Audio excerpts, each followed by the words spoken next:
Welcome to the Weekly Extra Point Live. I'm your host, Mo Khan, for the Roadshow edition of the Weekly Extra Point Live. With me, as always, for the Division D action, the soon-to-be hopeful champion, JP Mancini. How you been, JP? Very good. How are you, Mo? Very well. All right, let's get down to the action here. Mongoose, Patriote. This is the final for the Division D title here. Your thoughts early on in the pregame?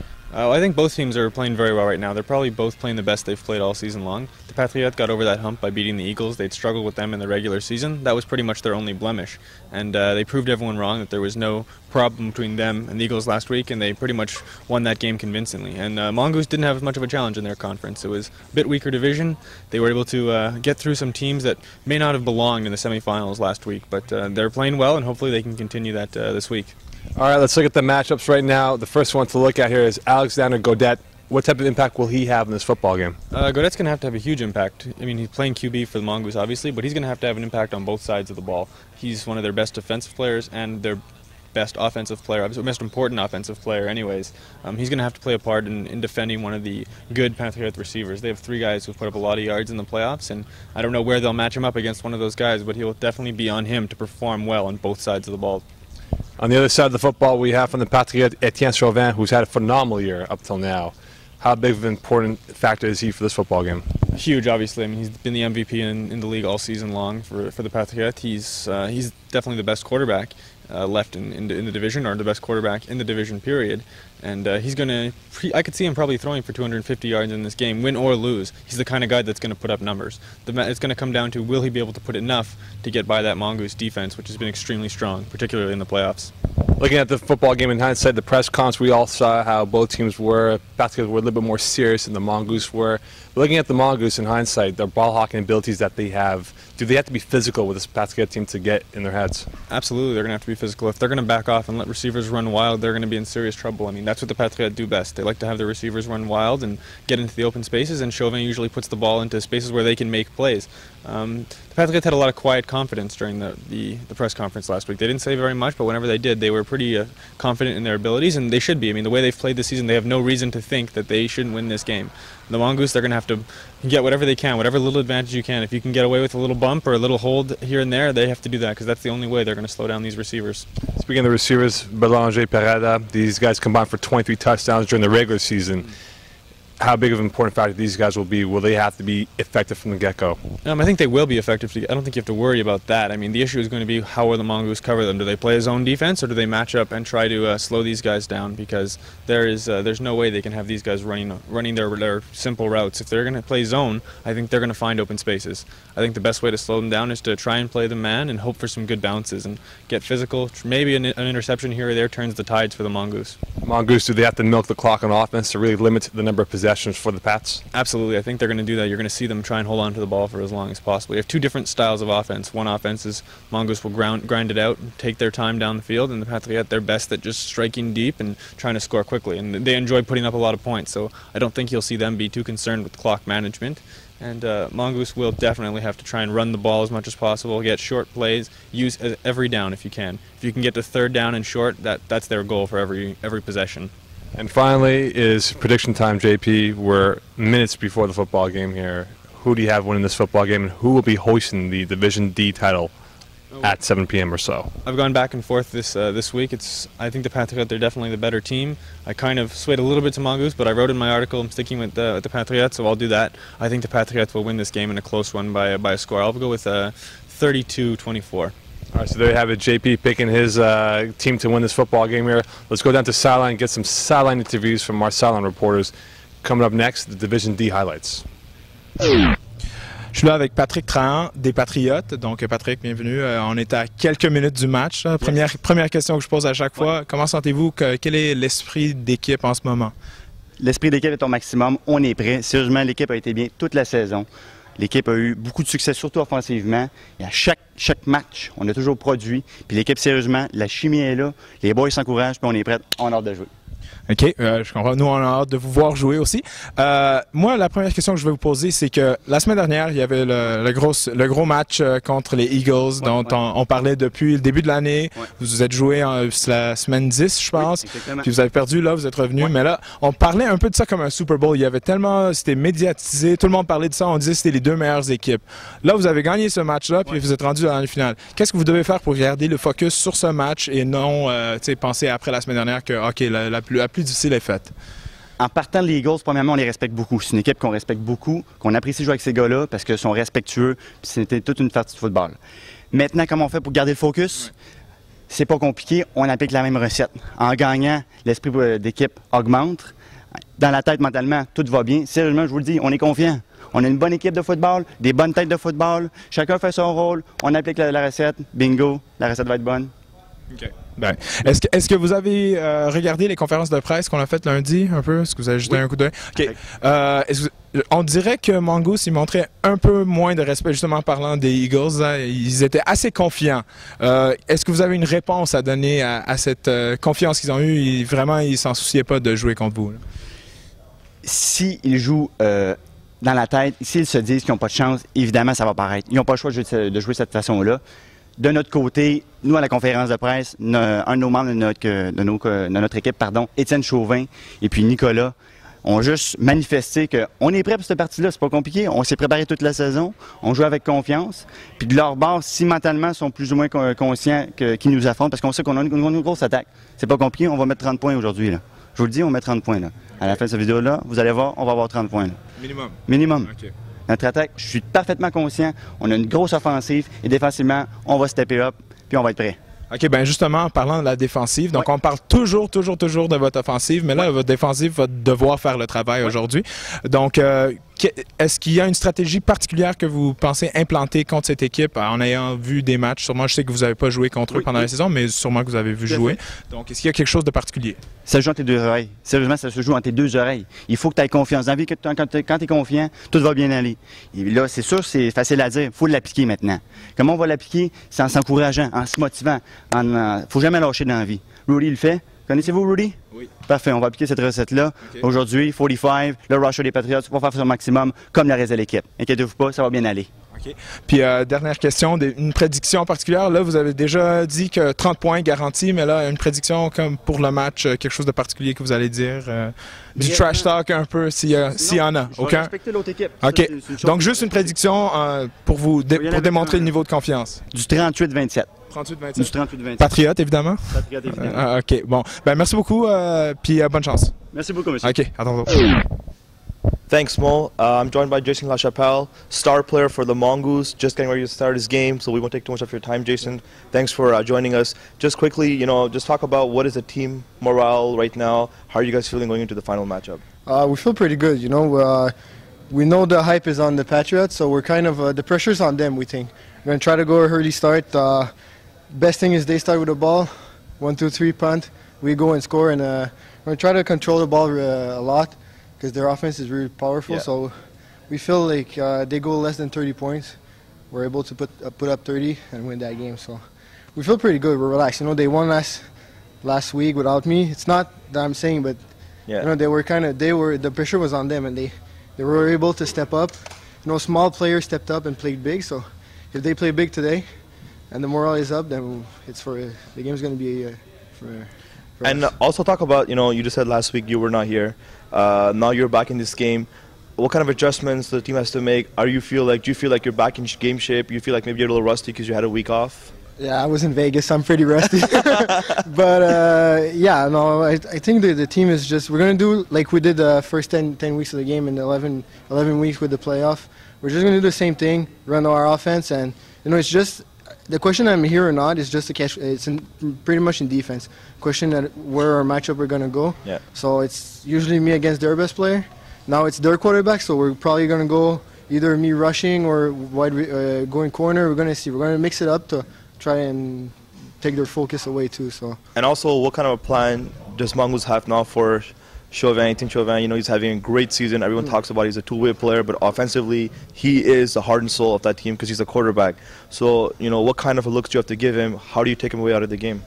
we don't think we have to get him out of the game. We think he's going to get himself out of the game because he's not used to not having a game. You know, he always had those 150 game, 200 yards, but that's because he goes deep. If we know he's going to go deep, you know, I've played enough football in my life that you won't always complete that hook or that out. You know, it's going to go interception or it's going to eventually fall on the ground, so it's our advantage.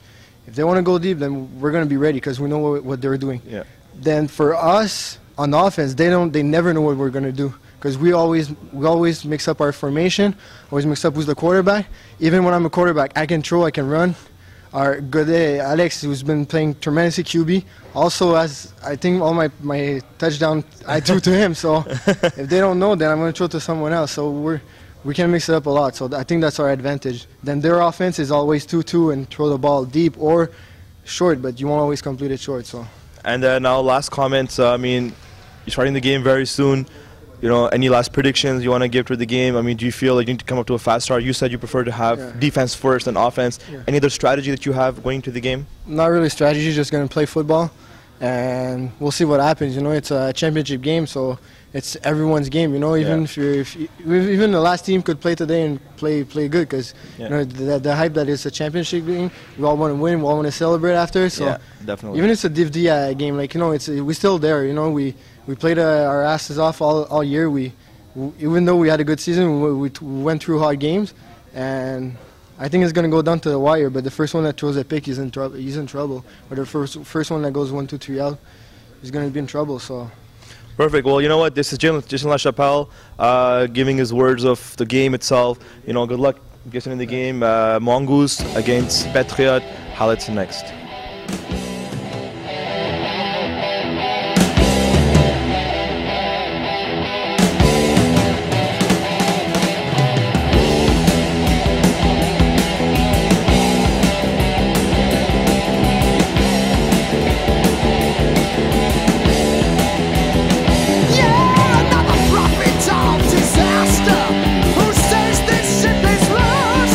Another prophet of disaster, leaving you to count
Halftime score here is Patriot 18, Mongoose 13. Patriot bench, you know, a little bit excited at the end of the half. Obviously, a lot of things happened. Their quarterback kind of got decked. They were kind of worried he was injured. He came back gamely. They had one play left to try and score and increase the lead. It ended up falling just short. But all things considered, their quarterback, Etienne Chauvin, in the halftime huddle was basically making sure that they stayed calm, that they knew that, you know, the stakes may be high, but it's just another game. They have to just not look too far ahead, that there's a championship online. Just think about beating Mongoose. They have the lead right now. They need a good stand by their defense, and that's what they're going to try and do to come out on top with the championship. Now on to Rayhan with the Mongoose sideline. You know, so far the Mongoose bench, from what I'm understanding right now, is that they're not too concerned. They start with the ball second half. They had a bit of a slow start, but they know that at this point they're in the game. They score one, they're back. So right now the main consensus is that they have to run the ball more. They're more effective running the ball as they are throwing. Alex Godet is doing a good job throwing, but they're going to try to use Deschamps LaChapelle more in the play, get him to run a bit more, and maybe a couple of times deep plays. But for the most part, there's no panic yet on this team. They understand they have the ball back with one play down. So, and look at the crowd in the back. You see everybody with their signs. They have the horns going. They have all the support. It gets pretty loud every time they make a play. So the Mongoose are ready to start the second half and make a comeback.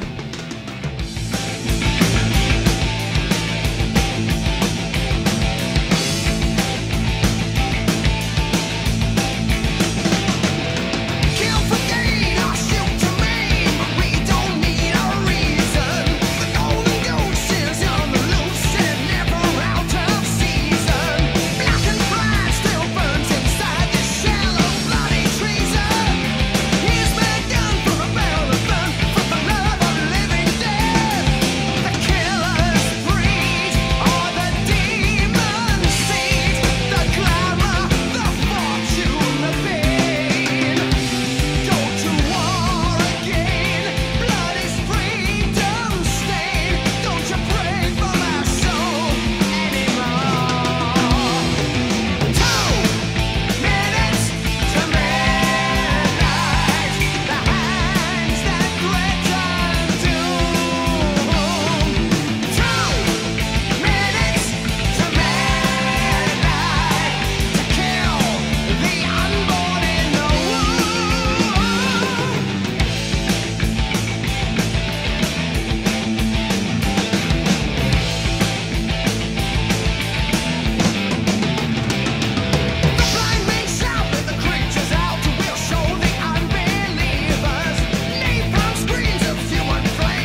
Donc, je suis là avec nouveau champion de la division des Patriotes, 2 joueurs. Donc, il y a QB Étienne et il y a Alex.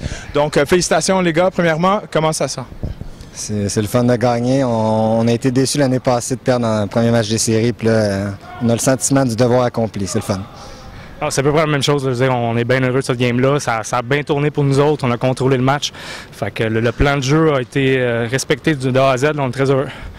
OK, donc pour vous, on parle toujours de votre offense, mais là, votre défense a fait quelques jeux clés. Donc, parle-moi un peu de l'effort défensif par les Patriotes aujourd'hui. Gros jeu, ils nous ont gardés dans le match, même ils nous ont tenus dans le match à un moment où on avait un peu de misère. On a tiré de l'arrière, la défensive a été là, puis Patrick Tran, 3 sacs, Sébastien Perrada, des grosses interceptions. Vraiment, tout le monde a contribué, Alex, des gros tackles. Tout le monde a fait sa part, puis ça a été un gros match de défense, gros match. C'est ça, exactement. Tout le monde est sorti fort aujourd'hui, là. Je veux dire, d'habitude, il y en a tout le temps un qui sort plus fort que l'autre, mais là, tout le monde est sorti à son 100%, c'est ça qui a fait la différence aujourd'hui, là.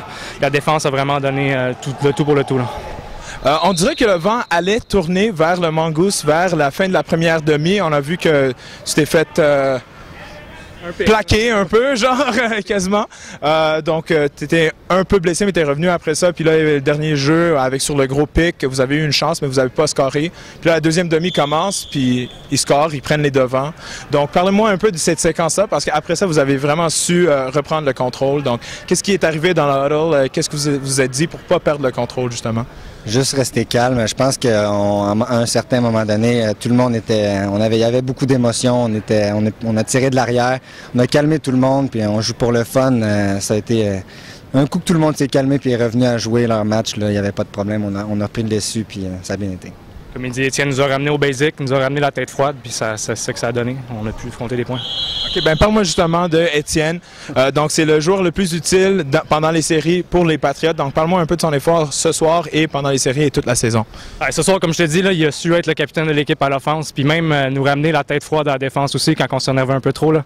Je veux dire, il fait bien sa job, puis pour c'est une recrue comme QB au football, là, ça fait 2 saisons qu'il joue comme QB. C'est un athlète extraordinaire, puis ça paraît ce soir, là, ça a paru.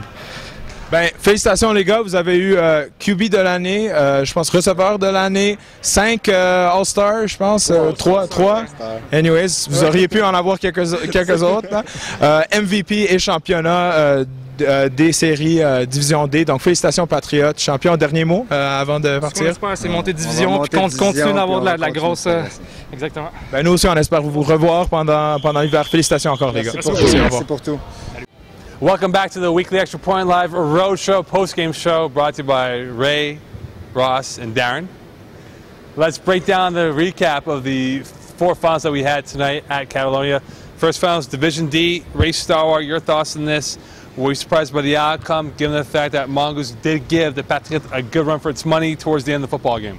That's pretty much it. I mean, you know, I thought Mongoose would have a better start, but Patriot came off to a flying start. I mean, Chauvin, we have said it all year long, he's the league MVP. He proved it on both sides of the ball. Jason LaChapelle took him a little bit, you know, time to get going. I guess maybe the last week off, maybe he was a bit rusty, but once he got going, he made the game interesting. But I think Patriot were the better team.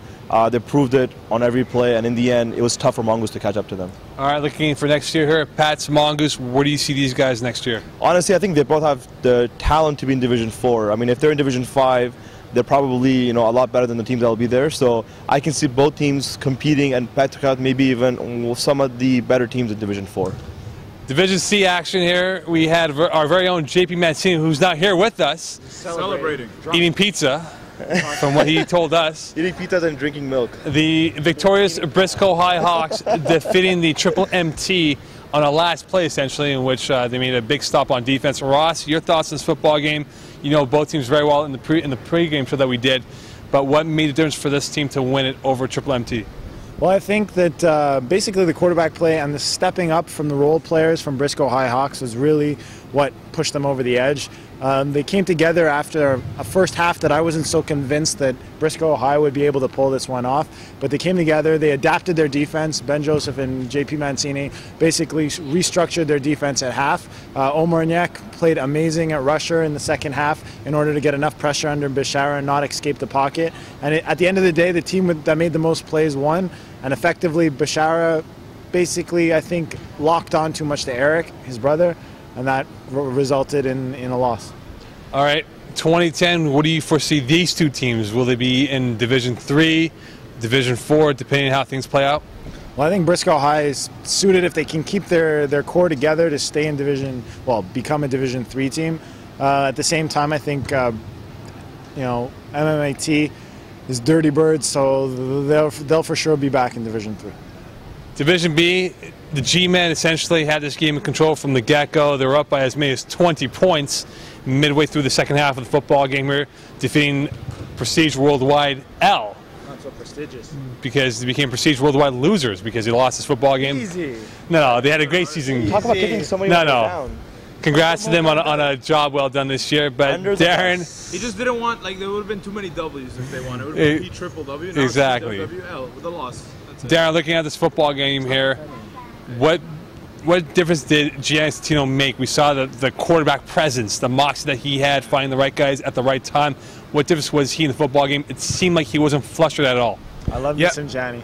Well, look, it was honestly it was all the difference because it was all going to be decided. Look, they were pretty well matched up, both teams, but the G-Men had Gianni Satino quarterback, PWW had Lever, and Lever just looked a little bit frazzled early on. It didn't look like he was in the game. He wasn't playing the game he wanted to play. Gianni Satino, on the other hand, was the most confident guy going into this game, despite the fact that this was his first championship game, and he showed it all throughout. Each time the Prestige Worldwide threatened to take control back in the game, Satino just connected with somebody for a deep bomb, or they matriculated the ball downfield. Really, they were able to do it all, despite the fact that they were missing Nathan Taylor, who's been a big key for them all season. Faris Kamel slipped into his spot at defense and stepped up big there. So really, it was a great team win. But I mean, hats off go to both teams for being there, but especially to Gianni Satino for his first championship as quarterback, and to Nari Gisayan, who got playoff MVP and was a stalwart for them all throughout the playoffs. And let's not forget about Paul Kamel, who had a fabulous game in the finals, made some huge plays on defense and on offense. That sealed the deal for the G-Men. All right, Division A, probably the closest out of the four matchups. A big win, 18-16 victory by the Mercenaries. Ray Sarwar, I'll start off with you first. The difference in this game was the defense, and this time around it was the Mercenaries defense that came up big when they had to. Well, remember in the pregame we were talking about, when we're breaking the game down, I said, with the Mercenaries, when they come together in the playoffs, it's a different team. And you saw right off the bat, they were making some big plays. Matt Norzel stepping up his game defensively. Stephen Osman had an incredible game, who was the playoff MVP at the same time. They were all making the big plays. Adi Sharma. I think they realized that, they really had to play aggressive kind of football. They had the right guys, I think, in the right places, the coverage-wise. They had matching up. They matched up well against the Goodfellas receivers. So I think that was the main key in why their defense was successful. Ross, Carmen Peliche did not have his best game, but he managed the game essentially here. He didn't force too many throws, and we saw the Goodfellas not capitalize on the mistakes that could have been created by Carmen. Was he the difference in this football game on the offensive side of the ball, at least? I've got to actually disagree with you completely, based on the fact that Carmine threw 2 balls in the first half that were completely errant and, in his case, careless to his standards. Both to Mark Champagne, which were intercepted. And in the second half, he still tested Springer down the right wing, and both were out into the rafters. So I don't think Carmen was 100% and took a safety. So I think Carmen, if anything, was off his game tonight, and that they were lucky that the defense and the Mercenaries, for once this season, showed up in order to pull out a huge win with that interception late in the second. Looking at Benny Goodfriend here, Darren, I mean, last 12 months, he's lost the Spring Finals for the second consecutive year. He's won a winter title with Texas All-Stars. How would you rank him now, given the fact he had 2 opportunities to win it late in the second half of this football game, but couldn't do so? Well, I mean, look, Benny has accomplished a lot, both statistically, and he has won in his first championship as quarterback with Texas All-Stars. But until he wins the big one, again, it happened last time. Played a little bit last spring, played a little bit better this time than compared to last spring. The whole team did. That whole core is obviously the same as the Rough Riders of Happiness. But the fact of the matter is they did not elevate their game in the late drives. John Young came through with a huge sack for a safety on Carmen Police, gave them 5-6 plays to go in the end zone and win the game. They just weren't able to get it done. You know, they're steadily increasing and getting closer and closer, but until they come together with that, until Benny starts hitting all the guys, Marc Champagne did not see enough balls today, you know. He dropped a couple too. It's never all on the quarterback, but on the other hand, that's the one thing that we'll always remember, is that it's another loss for this core of players in the biggest stage here. So, you know, they just got to turn it up and come back with even hungrier next time. Ricky Martin, yes or no, very quickly here, yes or no, if he had played, would he have been the difference in this game? You know, obviously a player of that caliber will make a difference. He can make the big plays downfield, and, you know, he has the good hands, he has a strength, you know, he's a big enough player. But I think this game, like Darren said, you know, it's just didn't go in their favor. I don't think Ricky Martin would have been a huge difference. I think the Mercenaries played good enough defense no matter who was there. Yes or no, Ross? Definitely not. I think Ricky Martin's a liability sometimes for the Goodfellas because of his reputation, and they forced the ball to him. So him not being there could have been a blessing, in fact.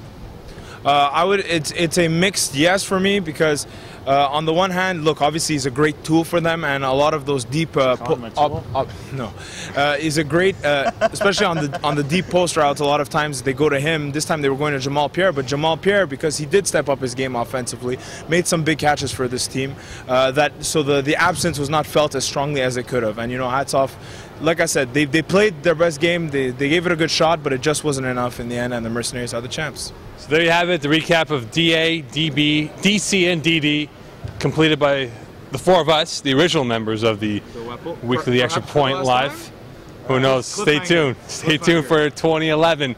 But I guess this is the part where we come to the end and start giving our thank yous. Yes. So let's go through the order. How should we do this first? All right, first off, let's go with the diligent staff of Flag Plus Football, all the scorekeepers we've had.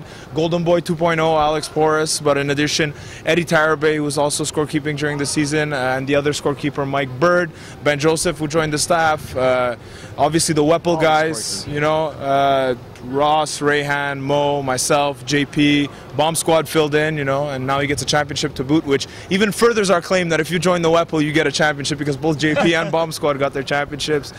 Who am I leaving out here? Oh, we forgot about, well, we leave that guy for last. Yeah. But I want to thank all the cameramen who was a part of this, Mike Bird, of course, Mike Palazza, and Eddie Tarabay. Traps.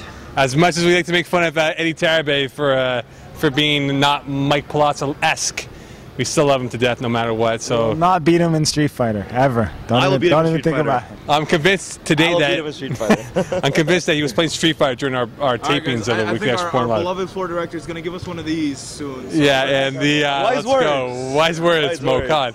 And we want to thank Robert Capana, as Darren will always say, for his vision, his drive and leadership. Yeah, it's like a Christmas card where you send the same Christmas card to the people over and over again, right? Vision. Somebody counted, right? Yeah, the determination. Those tapes he makes us listen to over and over. Vision, determination. Without him, as I always say, we wouldn't be here. So we thank him for the opportunity to give us the platform to do what we do, which is to. I think I'd still be here. You probably would, Ross. I would have taken over. I don't think so. Ray and I don't think so. So there you go. Without further ado, that's it. That's all. I want to thank all of the people, all the people who partook in the spring league. Job well done by you guys. Players. It's all about the players. Their parents for the referees as well. Cannot forget about those guys. Without them, who would be blowing the whistles, right? Players' girlfriends for making it interesting. So. Absolutely. And you know, just another nod to the players. Obviously, this was a weird season. It started off with some kind of altercation every week for the first 5 weeks. But then throughout the rest, everything was well played. We had incredible playoffs, 4 great games today. You know, it's just, we do it for the players. I find we got a lot more feedback than we usually do, positive feedback. People are appreciative, but we appreciate what you guys do and how you guys participate as well, and keep it up. We'll be back in the winter. And again, without further ado, look forward to any news and notes that will come up during the fall. So check out your emails, Flag Plus Wall, and even the FPF site and the Facebook site as well. Check that out as any updates for winter 2010, which is not too far away, actually. We're only 4 months away. How about that? Yeah. 4 months away and what, about 32 8 months from the weeks road till the show? next Yeah, exactly. 32 till the Exactly. night road show. And without further ado, Darren, the magic words, please. That's it from us here at the hair. That's it. It's been a long day. All right, let's take two. Take two. All right, Darren, time for the magic words, please. All right, that's it from us here at the weekly Extra Point Live Roadshow Spring 2010 edition. We will see you here in the winter, some of us, hopefully. But until then, Good night. Spring 2010. We'll see you January 8th and 9th, which we project will be the first week of the FPF season in 2011. projected. We the best! Talents 2011. It's too late. Watch me not stop, though.